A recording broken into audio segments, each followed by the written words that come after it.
नमस्कार। मैं राकेश वर्मा आप सभी का स्वागत करता हूं आपके अपने परिवार एसएन गुरुकुल पर।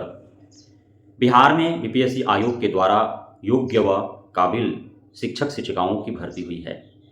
हजारों की तादाद में बुद्धिमान, ज्ञानी, विवेकशील, कर्तव्यनिष्ठ शिक्षक शिक्षिकाएं भर्ती हुए हैं।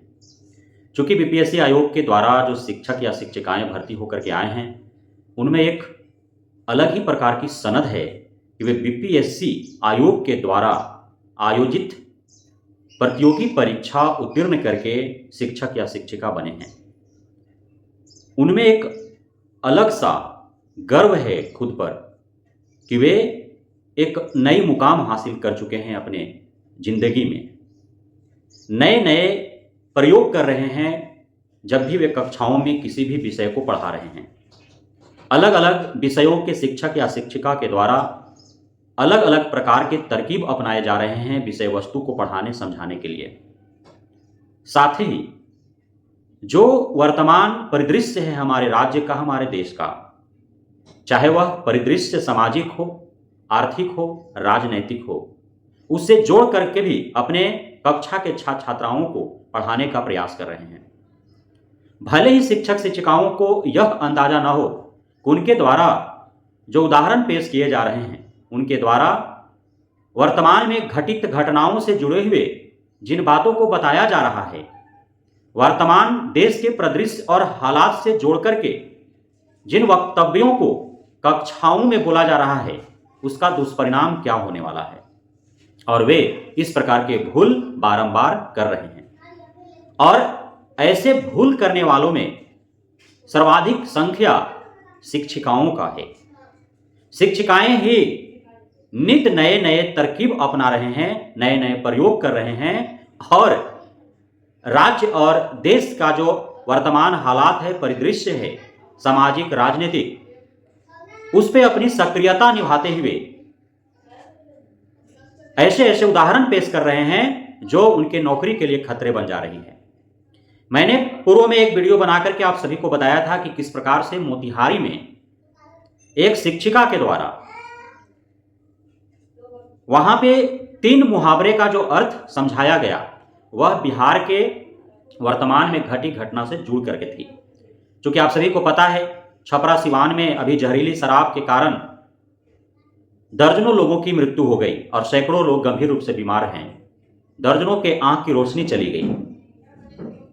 तो उस शिक्षिका के मन मस्तिष्क में वह कौंध रहा था, और वह हिंदी की शिक्षिका मुहावरा पढ़ा रही थी। मुहावरा पढ़ाने के दरमियान उन्होंने पहली मुहावरा हाथ पांव फूलना का अर्थ समझाया, समय से दारू न मिलना। दूसरा मुहावरा कलेजे को ठंडक मिलना का अर्थ उन्होंने समझाया, एक पैग गले से नीचे उतरना। तीसरा मुहावरा नेकी कर दरिया में डाल, इसका अर्थ उन्होंने समझाया, फ्री में दोस्तों को पिलाना। हर किसी सहयोगी शिक्षक या शिक्षिका के द्वारा ही उसका फोटो खींच करके व्हाट्सएप के माध्यम से इसे प्रसारित कर दिया गया। उसके बाद सोशल मीडिया पर इस प्रकार से वायरल हुए कि प्रखंड से लेकर के मुख्यालय तक के शिक्षा पदाधिकारियों के फोनों तक पहुंचा, उनके कानों तक पहुंचा, और उसके बाद से उस शिक्षिका के ऊपर कार्रवाई भरा पत्र जारी कर दिया गया। दूसरी जो घटना है वह है समस्तीपुर का।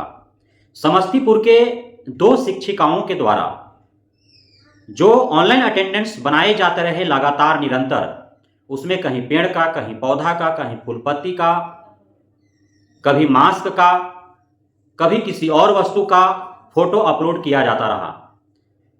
चूंकि प्रत्येक हफ्ता ऑनलाइन अटेंडेंस जो बनाए जा रहे हैं उसका अवलोकन किया जा रहा है जिला शिक्षा पदाधिकारी के द्वारा, तो उसमें पाया गया कि निरंतर उन दोनों शिक्षिकाओं के द्वारा इसी प्रकार के फोटो अपलोड किए जा रहे हैं। उनको स्पष्टीकरण का नोटिस थमा दिया गया। अब वो स्पष्टीकरण देते रहे कि भाई आप कभी पेड़ बन जा रहे हो, कभी पौधे बन जा रहे हो, कभी फूलपत्ती के रूप में दिख रहे हो, कभी सिर्फ मास्क ही प्रतीत हो रहे हो, तो आप मानव हो या बहुरूपिया क्या हो, जिस प्रकार से आपका ऑनलाइन अटेंडेंस के दरमियान फोटो बदल जा रहे हैं। तो अब स्पष्टीकरण वो देंगे, उसके बाद उनको छोड़ा जाएगा, अन्यथा की स्थिति में कार्रवाई होंगे। ऐसे 1 हफ्ता का उनका वेतन काट लिया गया है। तीसरा और तत्काल जो घटना है यह भी एक शिक्षिका के द्वारा ही कारनामे किए गए हैं। और यह जो कारनामा हुआ है वह हमारे जो शिक्षा मंत्री सुनील कुमार जी हैं, उनका जो विधानसभा क्षेत्र है भोरे विधानसभा क्षेत्र, उसी विधानसभा क्षेत्र के अंतर्गत एक माध्यमिक विद्यालय की ये शिक्षिका हैं।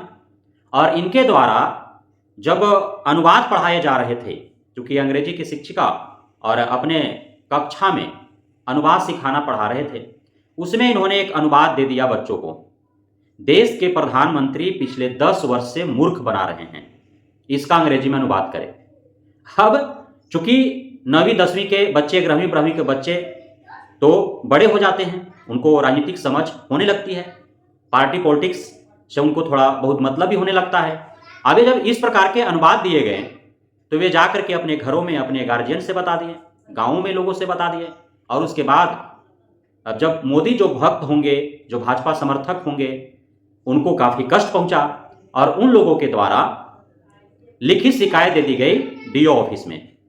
डीओ से डीएम तक ये खबरें तुरंत फैल गया।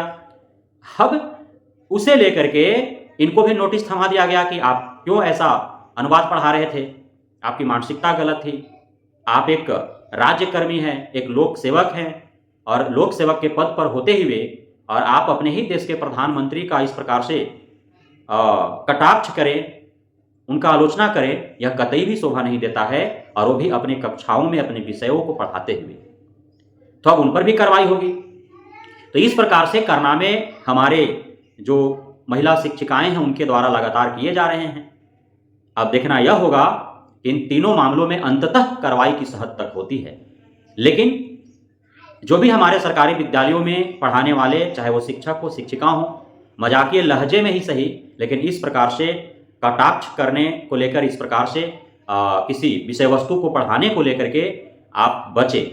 ठीक है, आपने जब पेडागोजी पढ़ रहे होंगे बीएड या डीएलएड में, तो आपने पढ़ा होगा कि किसी भी विषय वस्तु को तत्काल की घटनाओं, आसपास के घटनाओं से जोड़ करके, आसपास के परिवेश परिदृश्य को जोड़ करके पढ़ाने से बच्चे ज़्यादा जल्दी सीखते हैं। लेकिन इतना भी नहीं जोड़ देना है कि आपका नौकरी ही तोड़ दिया जाए। बहुत बहुत धन्यवाद आप सभी साथियों का हमारे साथ जुड़े रहने के लिए, बने रहने के लिए, इतना प्यार देने के लिए, हम पे भरोसा बनाए रखने के लिए।